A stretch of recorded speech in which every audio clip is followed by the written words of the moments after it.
කොහොමද යාළුවනේ ඔයාලට සුබ දවසක් වේවා. ඔයාලා මගේ වීඩියෝ නරඹලා යන ගමන් ලයික් එකක් වටිනා කමෙන්ට් එකක් දාන්න හොඳේ. වැඩි විස්තර නැතුව දැන් අපි යමු වීඩියෝ එකට. කළුගඟ ගැන කියලා දෙන්නම්. කළුගඟ ශ්‍රී ලංකාවේ සිව්මහා ගංගාවෙන් එකක් වන කළුගඟ ආරම්භ වන්නේද සමනල අඩවියෙනි. වාර්ෂික ජලධාරිතාව අනුව මෙම ගඟ දෙවැනි වන්නේ මහවැලි ගංගාවට පමණි. අතු ගංගාවන් රැසකින් ගලා එන මහා ජලකඳක් බවට පත්වන කළුගඟ කිලෝමීටර් 140ක් දුර ගෙවා පැමිණ කළුතර නගරයෙන් හොඳට එක්වේ. කළුගඟ හරහා පාලම් රැසක් ඉදි වී තිබේ.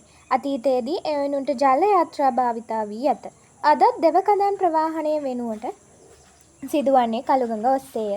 කැලණි ගඟ මෙන්ම කළුගඟද නිතර පිටාර ගැලීම්වලට ලක්වේ.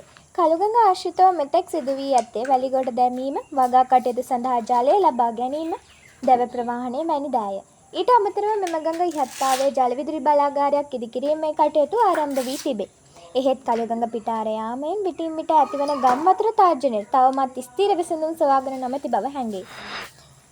මෙතෙක් වෙලා මගේ වීඩියෝ නරඹ ඔයාලට වෙහෙමින්ම ස්තුතියි. තව පුංචි ඉල්ලීමක් කරන්න තියෙනවා යාළුවනේ. මාව සබ්ස්ක්‍රයිබ් කරලා තියාගන්න. මම ගිහින් එන්නම්.